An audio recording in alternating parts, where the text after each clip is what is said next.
Consensus build करना है। Consensus build करने के लिए सबसे पहले यह जरूरी है कि जो खुली वारदात 8 फरवरी के बाद रात के 5, 6 बजे, 8 बजे, 9 बजे के बाद से अब तक होती आ रही है और अभी भी कोशिश कर रहे हैं कि डबल स्टैंपिंग कर करके हल्कों के नताइज बदलें, इसको वापस करने की जरूरत है। एतमाद बिल्ड करना है उस पार्टी के अंदर जिसने पाकिस्तान भर में सरकारी नताइज के मुताबिक सबसे ज्यादा वोट हासिल किए हैं। 34% वोट एक तरफ और बाकी 12 जमातों के उतने वोट हैं।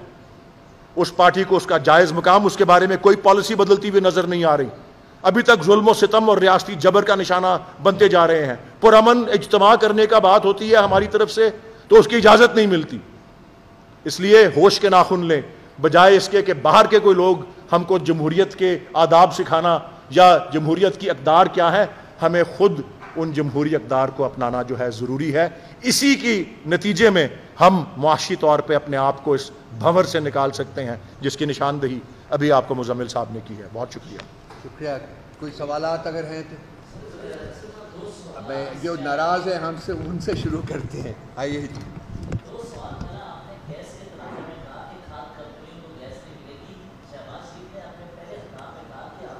लोग पीटीआई के प्लेटफॉर्म से हम डिमांड करते हैं यूरोपियन यूनियन को कि वो इलेक्शंस के बेहतर नकवास के लिए फ्यूचर में वो रिपोर्ट जो है उसको पब्लिक किया जाए, क्योंकि ये पाकिस्तान के अवाम का हक है और ताकि उनको पता चल सके कि इलेक्शन किस तरीके से इस मुल्क में कंडक्ट किए गए हैं।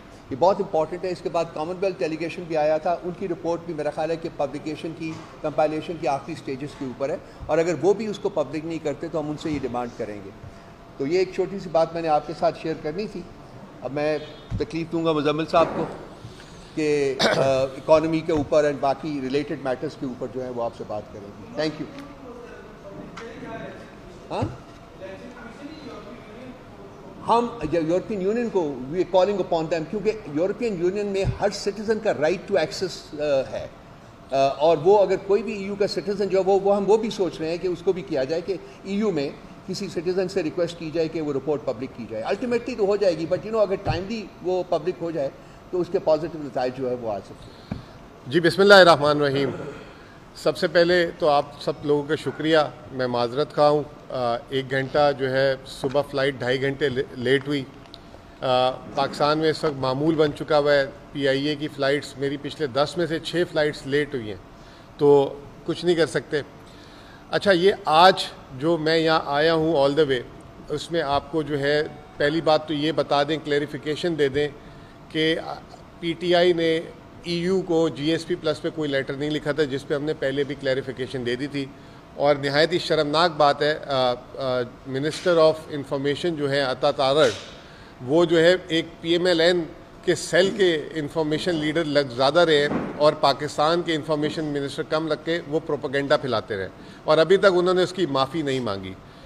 दूसरी चीज़ ये थी कि आपको याद होगा कि हमने भी एक IMF को लेटर लिखा था और आपको लिखते ही बता दिया था उसके स्पिरिट में कि वो लेटर कतन वो नहीं है कि IMF का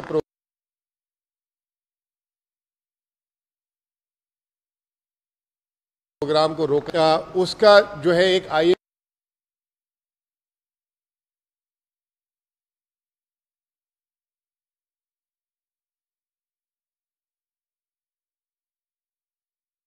की स्पोक जारी की थी। उसकी इम्पॉर्टेंस ये है कि IMF ने जो है स्पोक्स पर्सन हमारे रऊफ साहब को उसका लेटर का जवाब दिया और ये 8 मार्च को जवाब आया और उसके बाद IMF पाकिस्तान आया। तो इससे आप ये देख लें कि कितनी अच्छी, जिसे कहते हैं कि एक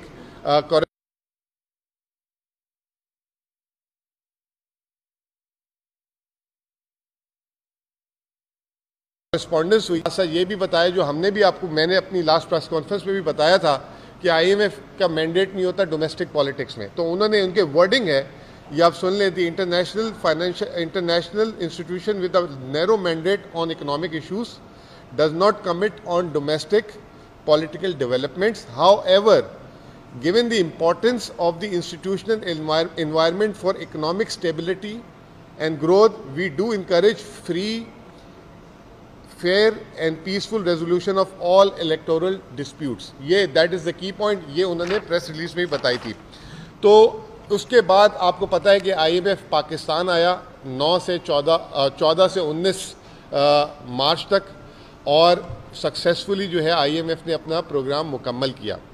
मैं सबसे पहले तो कॉन्ग्रेचुलेट करूंगा पूरे पाकिस्तान को कि काफ़ी अरसे के बाद पाकिस्तान ने एक स्टैंड बाय प्रोग्राम मुकम्मल किया, और ख़ुसूसी तौर पे खान साहब, इमरान खान साहब को इस पर शुक्रिया अदा करूंगा, क्योंकि जब ये प्रोग्राम शुरू हुआ था तो IMF जो है इमरान खान साहब के पास आया था और उन्होंने कहा था ये प्रोग्राम उस वक्त शुरू होगा जब उसकी आप कंसेंट देंगे।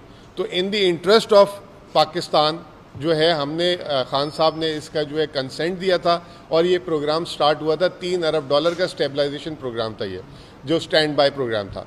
उसके बाद जब वो पाकिस्तान में पहले रिव्यू के लिए आए तो उन्होंने फिर हमसे रिक्वेस्ट की थी कि आप हमसे मिलें, और हमारे बोर्ड ऑफ डायरेक्टर